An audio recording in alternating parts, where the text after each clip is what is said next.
2019 അപമാന ഭാരത്തിൽ നിന്ന് തലയുയർത്താൻ കരുത്തരെ കളത്തിലിറക്കിയാണ് ഇടതുമുന്നണി ഇക്കുറി ശക്തമായ പോരാട്ടം നടത്തിയത്. ഇടതുണ്ടെങ്കിലേ ഇന്ത്യയുള്ളൂ എന്ന ടാഗ് ഉയർത്തി കേന്ദ്ര വിരുദ്ധ വികാരം വളർത്തിയെടുക്കാനാണ് തുടക്കം മുതലേ LDF ശ്രമിച്ചത്. മുഖ്യമന്ത്രി മുൻകൈയെടുത്ത് നടത്തിയ CAA വിരുദ്ധ റാലികളിലൂടെ ന്യൂനപക്ഷങ്ങളെ ഒപ്പം നിർത്താനായി എന്നും ഇടത് ക്യാമ്പ് കണക്കുകൂട്ടുന്നു. ആലപ്പുഴയിലെ ഒറ്റ സീറ്റിൽ മാത്രം ഒതുങ്ങിയ 2019 കനത്ത നഷ്ടം 5 വർഷത്തിനിപ്പുറം പൂർണ്ണമായും നികത്തി മിന്നും വിജയം നേടാനാകുമോ എന്നാണ് ഇടതുമുന്നണി ഉറ്റുനോക്കുന്നത്. സംസ്ഥാന സർക്കാരിനെതിരായ വികാരം അത്രയൊന്നുമില്ലാതിരുന്ന 2019 ശബരിമല വിഷയവും രാഹുൽ ഗാന്ധിയുടെ സ്ഥാനാർത്ഥിത്വവുമാണ് UDF തരംഗത്തിന് ഇടയായതെങ്കിൽ ഇക്കുറി ആ രണ്ട് വിഷയവും പ്രതിഫലിക്കില്ല.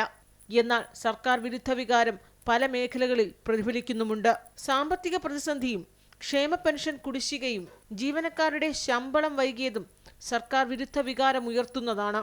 എന്നാൽ ഇതൊക്കെ മറികടക്കാൻ കരുത്തരെ കളത്തിലിറക്കിയതിലൂടെ സാധിക്കുമെന്ന് LDF കരുതുന്നു.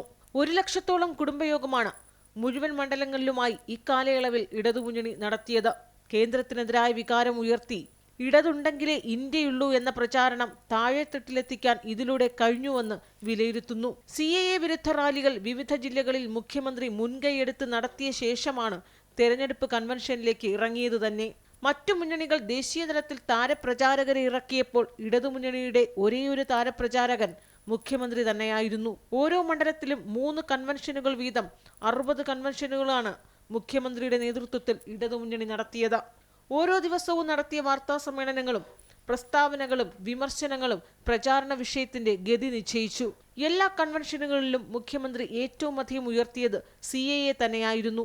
ഇതിലൂടെ ന്യൂനപക്ഷങ്ങളെ ഒപ്പം നിർത്താനായി എന്ന വിലയിരുത്തലിലാണ് നേതൃത്വം.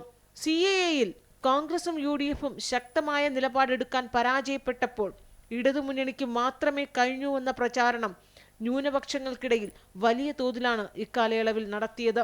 ഇതൊക്കെയും തങ്ങൾക്ക് ഗുണം ചെയ്യുമെന്നാണ് ഇടത് നേതൃത്വം പ്രതീക്ഷിക്കുന്നത്.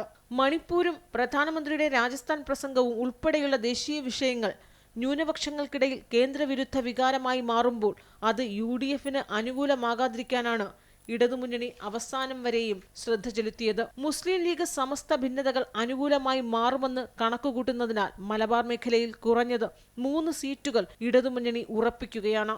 തിരുവനന്തപുരം, വയനാട് ഒഴികെയുള്ള മണ്ഡലങ്ങളിൽ തികഞ്ഞ ആത്മവിശ്വാസത്തിലാണ് ഇടതു നേതൃത്വം. ഇക്കുറി ചരിത്രം കുറിക്കാനാകുമെന്ന് പ്രചരിപ്പിക്കുമ്പോഴും 5-ൽ കുറയാത്ത സീറ്റുകൾ നേടാനാകുമെന്ന് 100% ഉറപ്പിക്കുകയാണ് ഇടതു നേതൃത്വം.